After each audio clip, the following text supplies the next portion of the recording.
Hello everyone, आज हम पढ़ने वाले हैं क्लास 10 सिविक्स का चैप्टर नंबर फर्स्ट, जिसका नाम है पावर शेयरिंग। इस चैप्टर में हम पढ़ेंगे कि डेमोक्रेसी के अंदर पावर को कैसे डिवाइड किया जाता है, आखिर पावर शेयरिंग करना क्यों ज़रूरी है और अगर पावर शेयरिंग नहीं होगी तो क्या होगा।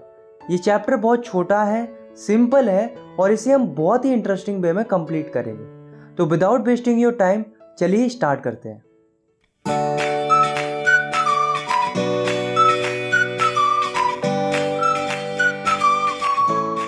हमारे चैप्टर की शुरुआत होती है दो देशों की कहानी से, बेल्जियम और श्रीलंका से।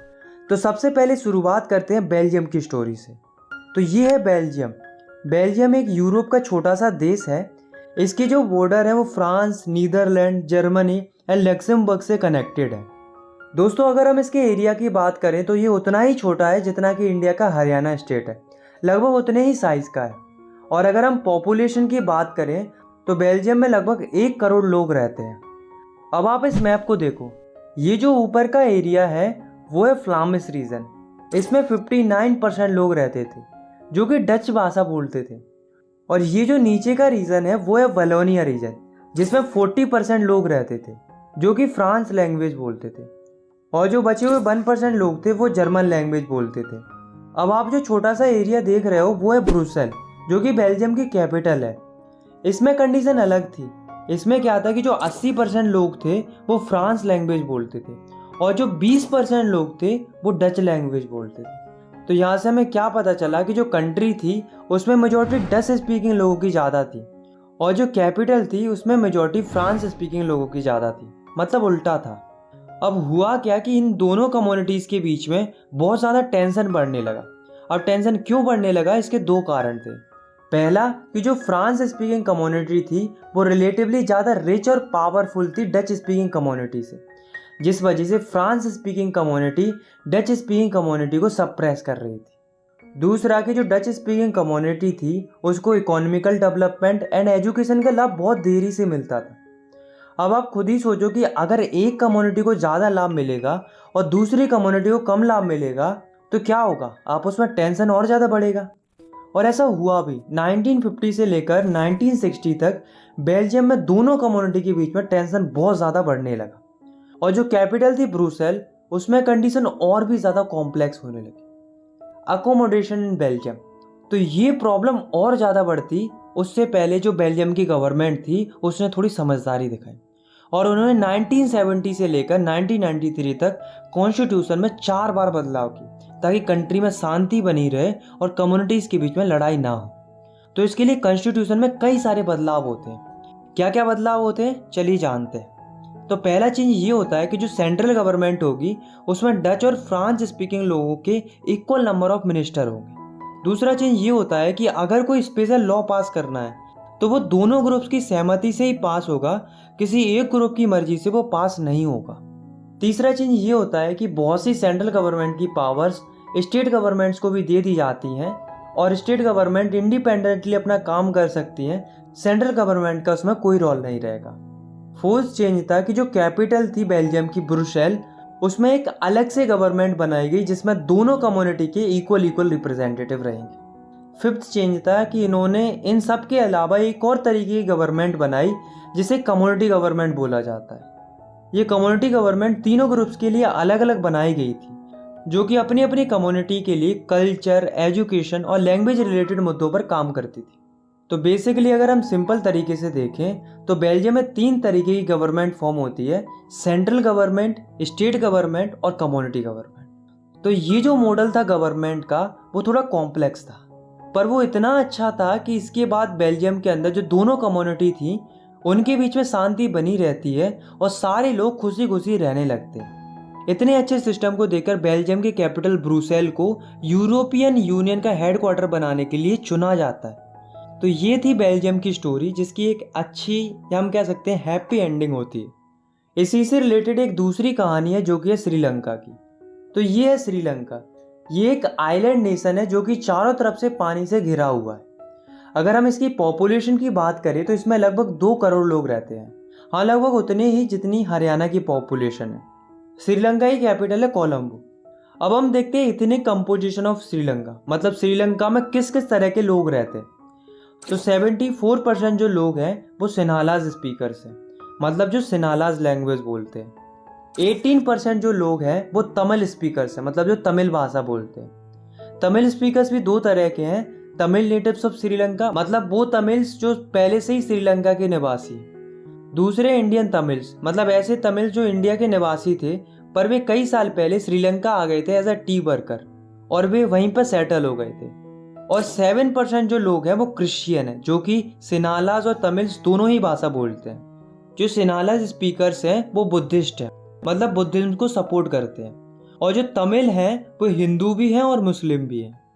मेजोरिटेरियनिज्म इन श्रीलंका। अब दोस्तों श्रीलंका में क्या हुआ कि जो वहाँ की गवर्नमेंट थी वो मेजोरिटी को यानी कि सिन्हालाज को सपोर्ट करने लगी, उनके हिसाब से नियम बनाने लगी। तो क्या किया गवर्नमेंट ने, देखो।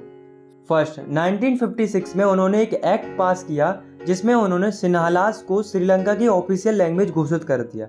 सेकंड, गवर्नमेंट क्या करने लगी कि जो सिन्हालाज स्पीकर्स थे उनको फेवर करने लगी जॉब्स और एडमिशंस में। मतलब अगर दो कैंडिडेट ने सेम जॉब के लिए अप्लाई किया है तो उसमें से जो सिन्हालाज वाला होगा उसको वो जॉब मिल जाएगी, तमिल वाले को नहीं मिलेगी। तो देख रहे हो डिस्क्रिमिनेशन होने लगा था।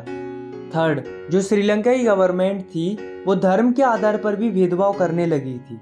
श्रीलंकन गवर्नमेंट ने ऐसे कई सारे नियम बना दिए थे जो बुद्धिज्म को सपोर्ट करते थे और बुद्धिज्म को बढ़ावा देते थे, बाकी रिलीजन्स को इग्नोर किया जा रहा था। तो ये तीनों पॉइंट्स को देखने के बाद हमें ये तो पता चल गया कि श्रीलंका में गवर्नमेंट सिन्हालाज को सपोर्ट कर रही थी, उनकी लैंग्वेज, कल्चर, रिलीजन सबको प्रमोट किया जा रहा था।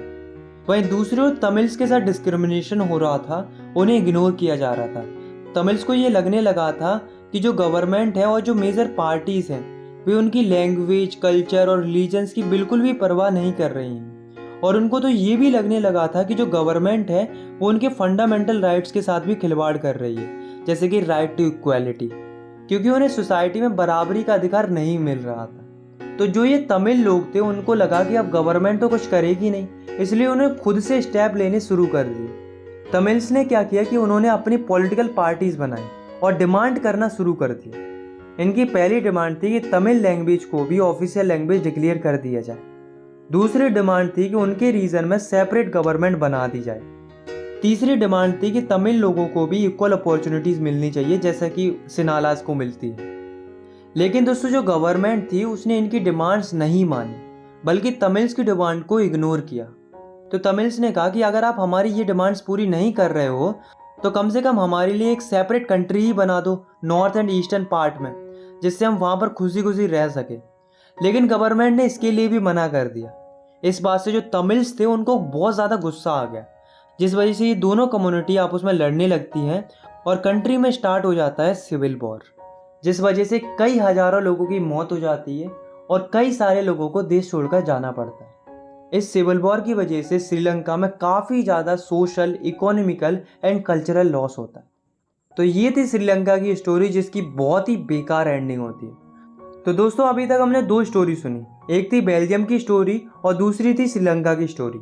दोनों ही देशों की स्टोरी लगभग सिमिलर थी, लेकिन ऐसा क्या हुआ कि एक देश खुशी खुशी रहने लगा, वहीं दूसरे देश में सिविल वॉर हो गया।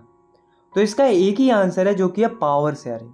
बेल्जियम में क्या हुआ कि वहाँ पर दोनों कम्युनिटीज़ के बीच में पावर शेयर की, जिस वजह से वहाँ पर कोई भी लड़ाई देखने को नहीं मिली। वहीं दूसरी ओर श्रीलंका में पावर शेयरिंग नहीं होती है, जिस वजह से वहाँ पर सिविल वॉर देखने को मिलता है। तो यहाँ से हमें पता चलता है कि पावर शेयरिंग करना अच्छा है। अब क्वेश्चन ये अराइज होता है कि पावर शेयरिंग करना क्यों अच्छा है, why power sharing is desirable. तो इसके दो रीज़न है, prudential reason and moral reason. तो प्रूडेंशियल रीज़न है power sharing is good because it's help to reduce the possibilities of conflicts between social groups. मतलब पावर शेयरिंग करना अच्छा है क्योंकि उससे सोशल ग्रुप्स के बीच में लड़ाई या कॉन्फ्लिक्ट्स होने का खतरा टल जाता है, जिससे सोसाइटी में स्टेबिलिटी बनी रहती है, जैसा कि आपको इन दोनों एग्जाम्पल से भी पता चल चुका हो। इसका मोरल रीज़न है power sharing is the spirit of democracy. मतलब पावर शेयरिंग बेस है डेमोक्रेसी का। मतलब डेमोक्रेसी सही ढंग से तभी चलेगी जब डेमोक्रेसी में पावर शेयरिंग होगी। इनफैक्ट जितनी ज़्यादा पावर शेयरिंग होगी गवर्नमेंट भी उतनी ही अच्छे तरीके से काम करेगी। फॉर्म्स ऑफ पावर शेयरिंग, मतलब किस किस तरह से पावर को शेयर किया जाता है। तो पहला है horizontal distribution of power sharing. इसमें क्या होता है कि जो गवर्नमेंट की पावर होती है उसे सेम लेवल पर डिवाइड किया जाता है गवर्नमेंट के अलग अलग ऑर्गन्स में, जैसे कि लेजिस्लेचर, एग्जीक्यूटिव एंड जुडिशरी। इन तीनों ऑर्गन्स में कोई छोटा बड़ा नहीं होता, इनके पास पावर बराबर रहती है, लेकिन इनके काम अलग अलग होते हैं। ये तीनों ऑर्गन्स आपस में एक दूसरे पर नज़र रखते हैं और चेक करते रहते हैं हर एक ऑर्गन को, ताकि ये इंश्योर किया जाए कि कोई एक ऑर्गन ही अनलिमिटेड पावर्स का इस्तेमाल नहीं कर रहा है। इसलिए इस सिस्टम को system of checks and balances भी बोला जाता है। नेक्स्ट है vertical distribution of power sharing. इसमें क्या होता है कि जो पावर होती है वो गवर्नमेंट के अलग अलग टीयर्स में डिवाइडेड होती है। जैसे कि सबसे ऊपर होती है सेंट्रल गवर्नमेंट, जो कि पूरे देश की गवर्नमेंट होती है। फिर उसके नीचे होती है स्टेट गवर्नमेंट, जो कि स्टेट लेवल की गवर्नमेंट होती है। फिर होती है लोकल गवर्नमेंट, जो कि लोकल लेवल पर होती है। इसमें क्या होता है कि जो सेंट्रल गवर्नमेंट होती है वो अपनी पावर स्टेट गवर्नमेंट के साथ शेयर करती है, और जो स्टेट गवर्नमेंट होती है वो अपनी पावर लोकल गवर्नमेंट के साथ शेयर करती है। मतलब अलग अलग लेवल्स पर पावर शेयरिंग होती है। क्योंकि ये पावर शेयरिंग वर्टिकल तरीके से होती है, इसलिए इसको vertical distribution of power sharing बोला जाता है, और इसको फेडरल गवर्नमेंट भी बोला जाता है। इसके बारे में हम डिटेल में नेक्स्ट चैप्टर में भी पढ़ेंगे। थर्ड फॉर्म है power sharing among different social groups. इसमें क्या होता है कि जो पावर होती है वो अलग अलग सोशल ग्रुप्स के बीच में डिस्ट्रीब्यूट की जाती है। जैसे कि आपने बेल्जियम वाले केस में भी देखा था कि जो कम्युनिटी गवर्नमेंट जो फॉर्म होती है वहाँ पर, वो भी इसी का एग्जाम्पल थी। सिमिलरली इंडिया में भी जो रिजर्वेशन का सिस्टम चलता है वो भी इसी का कंसेप्ट है। आपने देखा होगा कि इंडिया के अंदर वीकर सेक्शन को, जैसे कि SC, ST, OBC, इनको रिजर्वेशन मिलता है कॉन्स्टिट्यूएंसी के अंदर, जैसा कि हमने 9th क्लास में भी पढ़ा था। तो ये जो पावर शेयर की जाती है अलग अलग सोशल ग्रुप्स के बीच में, इसी को बोला जाता है power sharing among different social groups. Last है power sharing among different political parties and pressure groups. इसमें क्या होता है कि जो पावर होती है उसे अलग अलग पॉलिटिकल पार्टीज में, अलग अलग प्रेशर ग्रुप्स में शेयर किया जाता है। ये क्या करते हैं, ये गवर्नमेंट को प्रेशराइज करते हैं ताकि उनकी पॉलिसीज इंप्लीमेंट हो। इनफैक्ट इंडिया में भी आपको कई सारे ग्रुप्स देखने को मिलेंगे, जैसे कि ट्रेड यूनियन है, स्टूडेंट यूनियन है, बिजनेस यूनियन है। इनके अलावा अलग अलग इंटरेस्ट ग्रुप्स भी होते हैं। तो ये क्या करते हैं, ये गवर्नमेंट को प्रेशराइज करते हैं अपनी पॉलिसीज को इम्प्लीमेंट कराने के लिए और डिसीजन मेकिंग में। तो ये था हमारा लास्ट टॉपिक। आई होप आपको ये वीडियो पसंद आई होगी। अगर आपको ये वीडियो पसंद आई तो आप इस वीडियो को लाइक कर सकते हो, और चाहो तो आप इस चैनल को सब्सक्राइब भी कर सकते हो क्लास 10 की वीडियोस आगे देखने के लिए। बाकी मिलते हैं नेक्स्ट वीडियो में, तब तक के लिए टेक केयर, बाय बाय।